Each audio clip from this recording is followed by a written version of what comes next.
Welcome to the latest episode of Five on the Floor on the Five Reasons Sports Network. Thanks for joining us on your favorite podcast app. On Android, recommend Spotify or the Five Reasons YouTube channel. And on Apple, we recommend Apple Podcasts. Also, check out Off the Floor. We're now close to 600 members on our Discord server.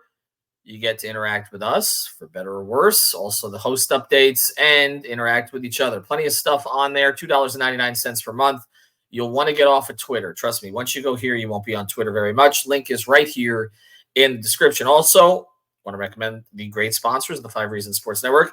Our friend Lynette, she is a subscriber to Off the Floor.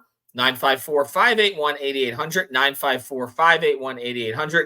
Aggressive Insurance Agency, but you can find her at insurancebylynette.com. 2 N's and 2 T's, the insurance agency that works for you. Of course, Lynette's a huge Miami Heat fan. She can get you your life insurance, your car insurance, your renter's insurance. Handle all of it based in Lauderhill, services the entire Tri-County area. Again, it's insurancebylynette.com, 954-581-8800. And now, today's episode. Down to Biscayne. Yikes. Five on the floor. Ride for my dogs. Where here's the thing. You can check the score. Hustle hard, couple scars, wearing bubble frogs. Just like Butler said, you in trouble, y'all. Kept the floor playing. Got it all band. Y'all seen the block. Stop with one hand. And Pat we trust. It's about have the guts. We're here to bring the heat. Y'all can hang it up. Welcome to Five on the Floor, a daily insider show on the Miami Heat and the NBA, featuring Ethan Skolnick, Greg Sylvander, and Alex Toledo, plus others from the Five Reasons Sports Network. All right, welcome back to Five on the Floor. Here's today's floor plan. I'm Ethan Skolnick. You can follow me, Ethan J. Skolnick, on Five Reasons Sports. We got Brady Hawk. You can follow me at Brady Hawk 305. We are going to be giving you a Summer League preview. That was the purpose of this episode. Brady's going to indulge me here for about 3 minutes because I got something to say, okay? I'm tired of the aggregation shit, okay? I am. Like, I can't say anything without it being taken out of context. And it's not just me. This happens to all the reporters around the country at this stage. It's sloppy. Nobody listens to the entire thing. And then what happens is it's a telephone game. So you get one aggregator, and then you get an aggregator on top of the aggregator, and then it gets blasted out to 1 million people, and it's totally wrong, okay? So I'm going to address this. Usually I leave this stuff alone, but this one today was just ridiculous, all right? And I'm going to call out people at this stage, okay?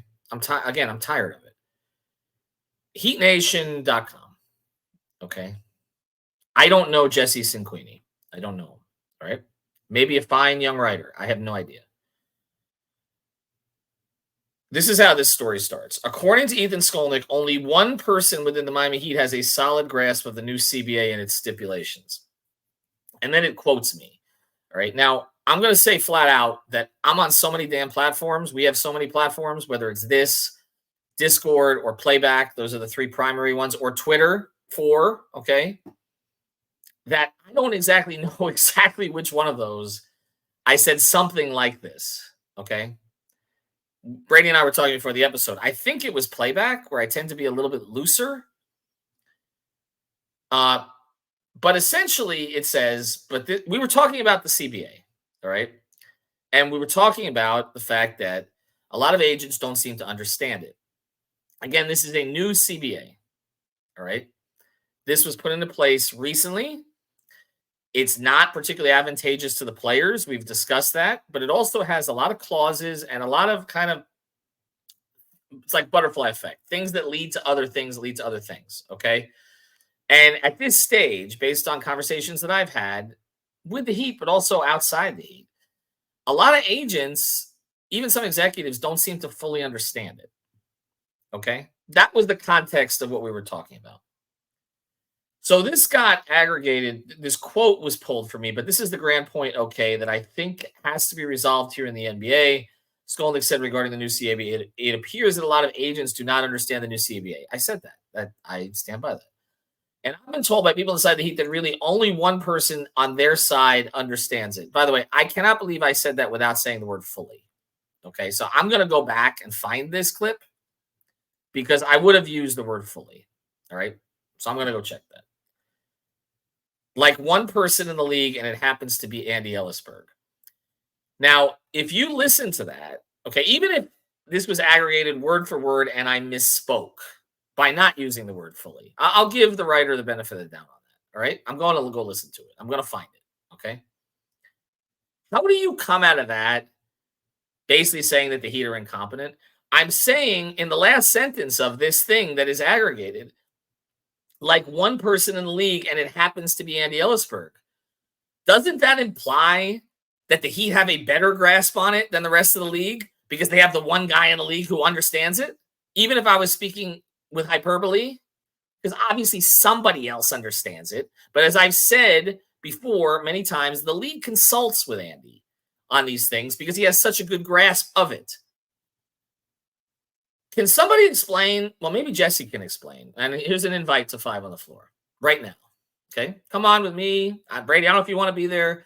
Alex, Greg, Eternal, Sean, Brian. Hey, all join. How about Timmy? Let's get everybody on here. I want to question Jesse on this. This is his phrasing. Perhaps Miami's lack of understanding regarding the new CBA explains why the team hasn't been very active since the start of free agency out of a few minor moves. The Heat have reportedly signed Kevin Love to a 2-year deal worth $8 million and also recently inked Alec Burks to a 1-year deal. Then he goes on about Markkanen. I'll get to that in a second. Then he goes on about DeRozan. We've gotten to that before. By the way, I told you he wasn't coming to Miami if he wasn't taking $5.2 million, and it looks like he's going to go to Sacramento on a sign and trade. We'll see what happens. There's a couple more paragraphs in here, which are pretty much filler, 3-4 paragraphs.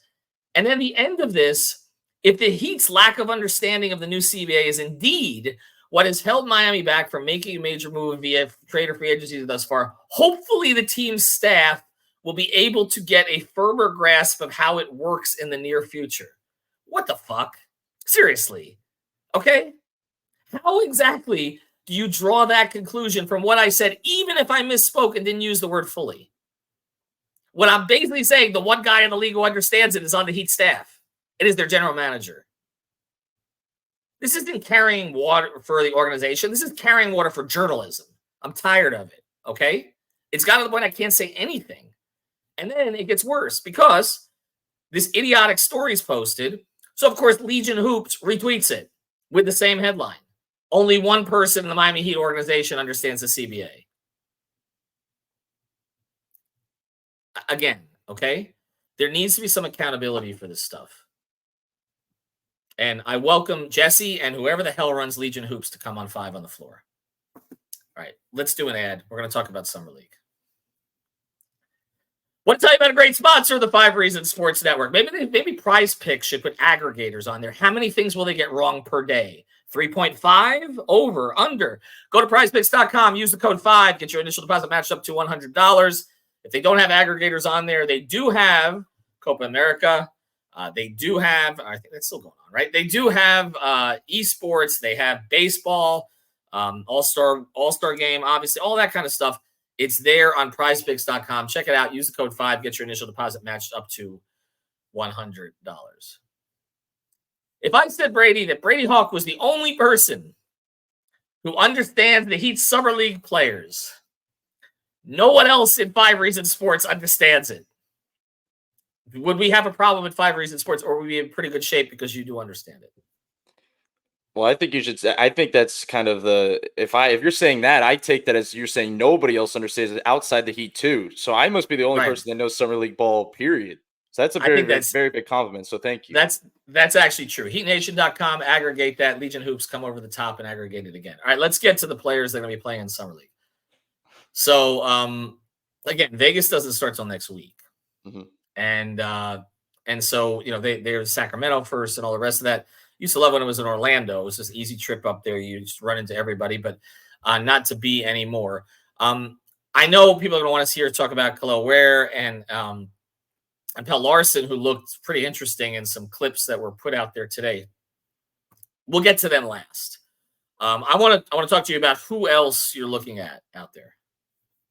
Yeah, so I think the main one, and we're seeing, you kind of get a good feel, I feel like, from Miami's social media a little bit when they kind of hype up certain guys or around this time of year, because it kind of shows like what guys are kind of popping out a little bit more and which guys have a better chance of making the roster, I'd say. And Keshad Johnson is the guy that from the start that has kind of made the most sense to me, and the fact that he already is on a 2-way, I think he's kind of the guy to watch because he had a spike in his 3-point shooting. It's probably one of the reasons that the uneven 3-point shooting is probably the reason he fell undrafted. He's probably the reason he's in Miami right now. But the spike is kind of the curiosity part. It's the part of like, is this real? Can he continue to be like a legit 3-and-D player? We know he has the defensive ability. We know he can size up. We know he can size down. We know he's really good on that end of the floor. We know he's really good off ball offensively. We know he can play in a specific role. We know all of that. It just comes down to, I'm curious to see how they use him, I guess, in this summer league, because I feel like they will kind of want him to be a high volume. Just, hey, if you're open off the catch from 3, shoot it. Like this is what we want from you, because this is how we can tell how we can utilize you moving forward. So I think Keshad Johnson's kind of one of the biggest ones, but Zion Poland's another one, and it's not just because these two guys are two-way guys, but we're talking about like a perfect point guard for summer league. It's Zion Poland, like a guy that could just play his game, just get guys in their spots, just run a pure point guard role, just a guy that's going to run your offense so you could trust. I feel like that's kind of been Miami's summer league issues in the past, where I'll say like where we look forward to like the guys at the top, like let's say Kel'el Ware, these other guys, but it never ends up mattering because they can't get him the ball. Like I think it was the year with Jovic where Jovic couldn't Jovic wasn't used properly because they had nobody. They didn't have a point guard on that summer league roster. They didn't have anybody to like actually make Nico play his role that he would see moving forward. And I felt like that was a bit of a problem. Poland is a guy who can run pick and rolls. He's a guy that could throw it up to Ware. He's a guy that could put kind of the shooters in their spot. So I think he's a kind of an interesting one. I'll say the last one because it's the guy that we know about, Alondes Williams. I mean, he's been fun. Like he's a super athlete. He pops. He's done good things for Miami's G League team. And the fact that I know everybody wants to talk about Drew Smith and the two-way and everything, but Alondes is somebody that wants to compete for that. He's trying to solidify his spot in the NBA and still try to find a way onto a roster. So he's going to look to prove himself. So that'll be another interesting name to kind of keep an eye on here moving forward in the summer league. Well, and we've talked about how the Heat typically have this pipeline of players, and over the past couple of years, they've started to move on from some of these guys rather than overpay them. That they've set kind of a limit on it. With Strus, they were never really in the ballpark there. With Vincent, they were, but again, it ended up coming down to, I think by the end, what they offered, 1 more year and $1 more million or something along those lines. Gabe went back to California. Obviously didn't work out for him very well last year.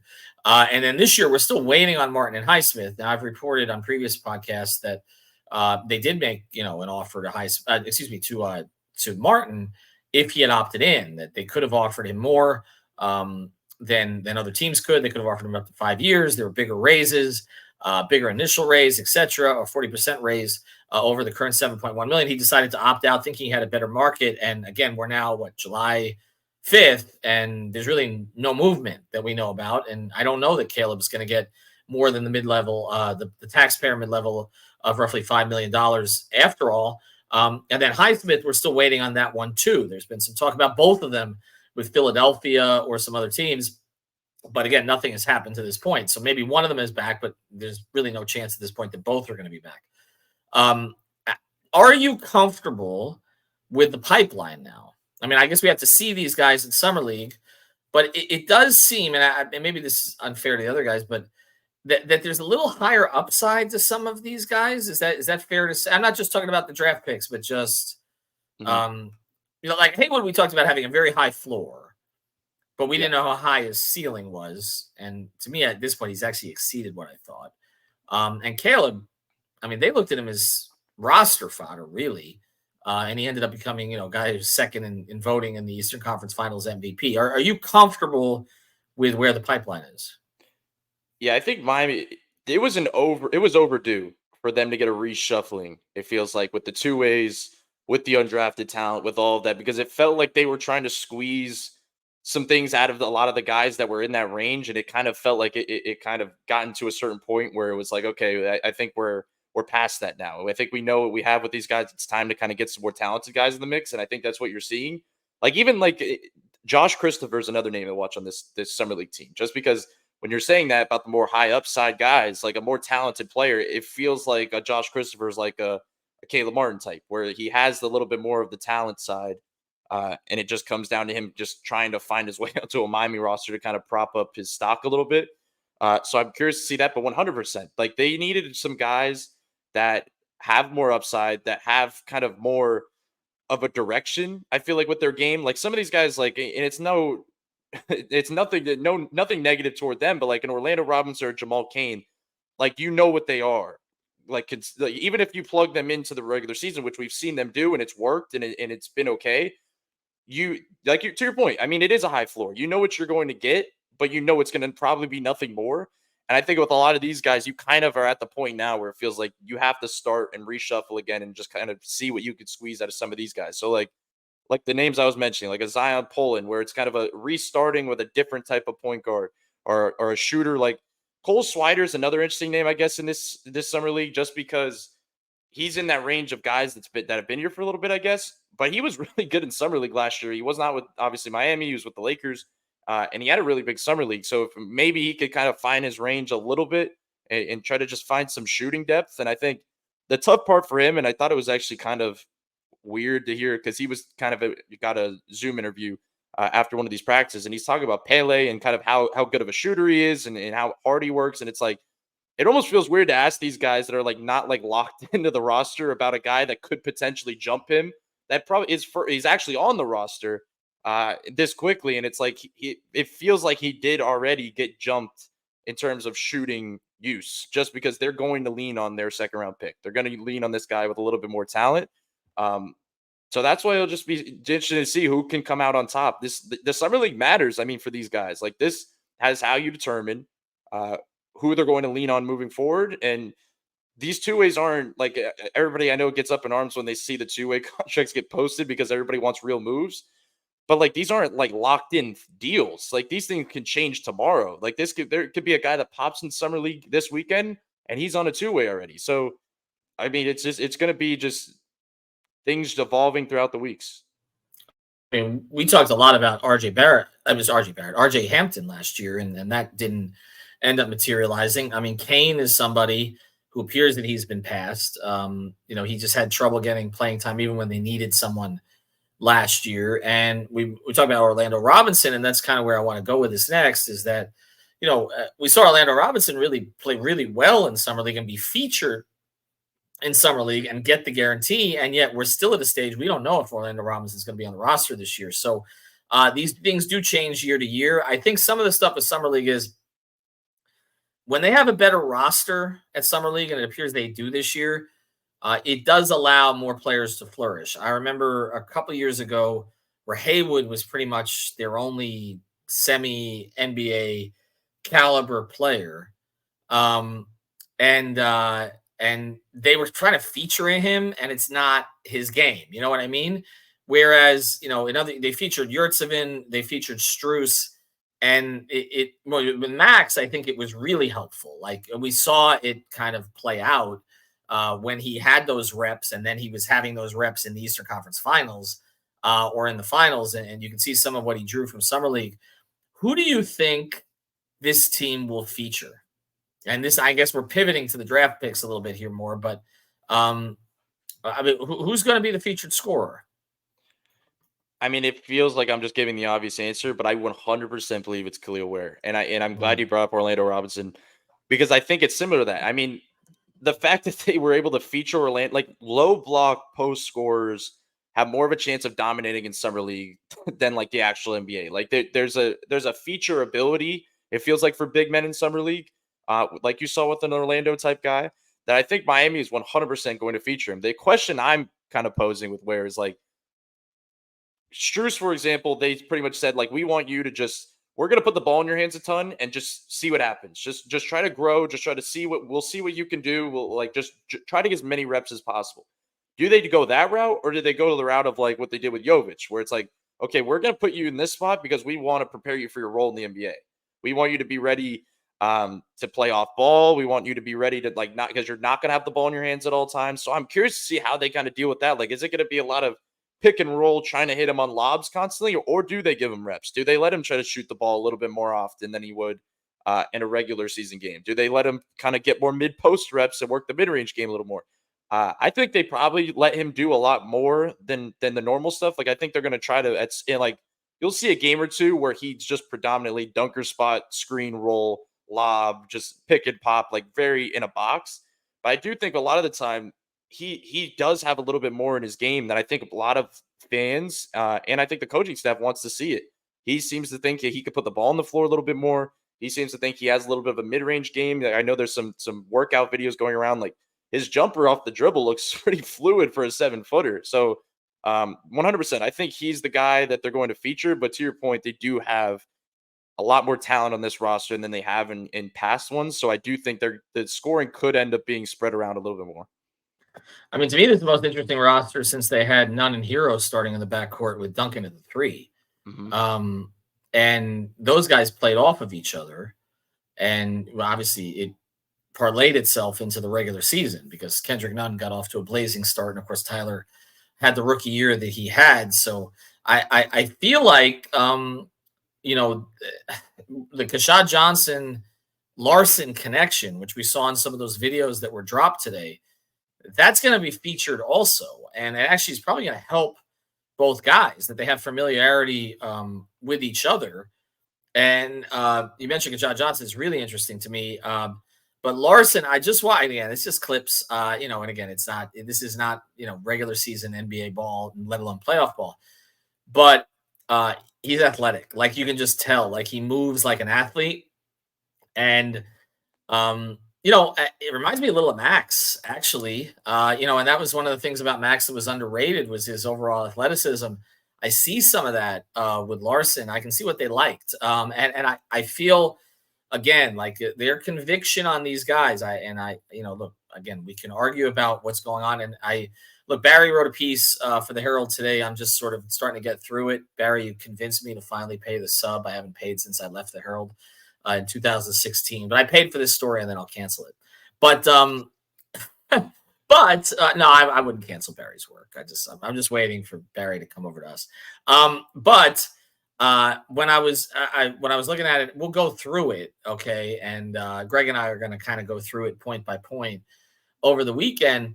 But the one thing that can't really be argued with about where the organization is right now is they have had a knack for finding young talent lately or young contributors, and that is not something the organization did well through the course of Riley's time, but it certainly has over the past few years. There's no argument with that. The draft picks on the whole have been excellent for where they've chosen. And also the guys that they have found in recent years who Heat fans are lamenting when they leave because they were contributors when they were here. And so I have a lot of confidence when they like a guy and target a guy. And the fact that they had a second round pick this year, which they haven't always had, Larson is compelling to me. I think they may have something there, and there may be a role for him this year, Brady. Right? I mean, and like we say, I don't know that Swider's an NBA player. I'm not convinced of that yet. He doesn't move like an athlete. He moves like I don't mean that. I mean, obviously he's an athlete. He's an NBA player. He's an NBA two-way player. But I'm saying he doesn't have that kind of wiggle to his game that it appears that Larson has. Yeah, and I think you brought up Tyler before in summer league, and I think the big thing there is like Tyler coming in was called like this catch and shoot shooter. Like he wasn't expected to be this pull up pick and roll player, and that's kind of similar to Larson in some ways because of his numbers and because of his shot and everything. But he has the ability to put the ball in his hands. Like he has the ability to create. He has the ability to play make. He has the ability to do some of those things. Like you mentioned the word athleticism, 100%. And every time I'd seen a couple like. The guys on the summer league team have like right when you bring him up, that's the first thing they bring up is like deceiving athleticism. Where like Max, exactly. Right. So you has that like he does have that wiggle to his game. He does have that ability to like put his head down a little bit, finish at the rim. So I do think he does like legit have a more all around game. And you talk about him being used in the regular season 100%. When guys go down and they're looking for constant contributors, how about a guy that has versatility offensively? Isn't bullied defensively and is just a pure outside shooter, like Spo will utilize that all day. But I am intrigued to see how he is used in summer league because, when he was playing in Arizona, like there was a lot of points where he was like a role player. Like he's going to be a role player here, but he played in an offense where he's like a screen and roll guy, where he's playing at the free throw line guy. Like he wasn't like always being a top utilized threat. So I do think that transition will be intriguing to see. And that it does matter, I think, the connection with him and Kashad Johnson. Like when you have that chemistry in lineups and you have that pick and roll and handoff and that type of chemistry, like I think that stuff does carry over. So the other word I'll say with mentioning Kel'el Ware before, the fact that I think it was Cole Swider, he came away after that practice and he said the first thing he brought up with Kel'el Ware was physicality. He's like, he's a physical monster. If the first thing you're saying about Kel'el Ware is a physical monster, like there's something with this guy. Because that was like the one thing people are wondering, like, does he have the physicality? Is he going to be able to box out? Is he going to be able to do all that stuff? He has the pure talent ability. He has the length. He has the shot blocking. He has the rebounding. He has all of that. If he's able to be like out, like really having the physical elements to the game. And the reason why I kept saying it when they drafted him, like Miami wouldn't have picked him unless he really showed out in a draft workout that he had those physical stuff, like that he had the willingness to work and really put in that stuff. So that is probably we know about the skill set. I think that'll be the stuff to watch in summer league is like his work, his willingness to like make plays like that, his extra efforts. That's the stuff that's going to be intriguing. So 100%, this is a pretty fun summer league roster. And here's the other thing: when you have like a first round and a second round pick that like on paper naturally fit, that's what makes it fun to me. Like I want to see actions with those two because if you could, that's a perfect balance. Like Larson's ability to put his we know it's him as a shooter, but he can put his head down, and we know the length and everything of Ware, but he can pop out to the three. So I'd just try to maximize those two in actions together as much as possible. Well, and of course, when we start to see players pop in summer league, whether they're draft picks or undrafted, we start to think about, okay, which guys on the roster may not be as necessary. And, look, they've already signed Burks for the minimum. If Larson shows out as a shooter and looks like he's ready to contribute, is it easier to trade Duncan Robinson then? That would be my question because, and then, again, you're looking at with Caleb and Highsmith, okay, Kashad Johnson, there seems to be an opportunity here. Alondas Williams, there seems to be an opportunity here. So there are opportunities for these guys. And I think, again, Heat fans have to get used to the fact that you may see these guys play for your team for only 2 or 3 years. And then, it becomes kind of cost prohibitive to keep a lot of them. And in a lot of cases, it's not smart to keep a lot of them if you can develop another one. There's nothing over the past, I don't know, since Spo, I think, had a big role, and obviously Sioux Falls and the connection that was developed there, Adam, others, since they've put this thing together, this developmental program, they've literally churned out 1 or 2 guys a year that are NBA contributors. And there tends to be a little bit of an arc to it where like the first year is kind of getting your feet wet, and then you go to summer league, and then you get you get the two-way, and then eventually you get the guarantee, and then you're starting in the finals. I mean, that's tended to be the way it's gone. And then you're gone. I mean, that was the max arc. And Gabe had a similar one. And, the Heat pushed back on the Drew Smith stuff because I know Heat fans are frustrated because they don't really see it with Drew Smith. I mean, I think 98% of Heat fans don't see it. Spo loves him. Okay. I said he would be back when he got hurt last year for that exact reason. But, they'll say, well, nobody really thought much of Gabe at the beginning either. So there is a little bit of trust that I think has to go into this. All right, Brady, we appreciate you breaking it down with us. We will have coverage of that on playback. We're going to be following the games from Summer League, so we'll be checking that out. We're actually going to talk some basketball instead of aggregation rumors. Yes, I did shoot down the Markkanen thing this morning. I'll probably talk with Greg about that. I was told they're not in on him. I know that ESPN was reported they are in on him. Barry did not report that they are in on him. He just reported that ESPN was reporting that. So everybody get off my ass. Have a good night, everybody.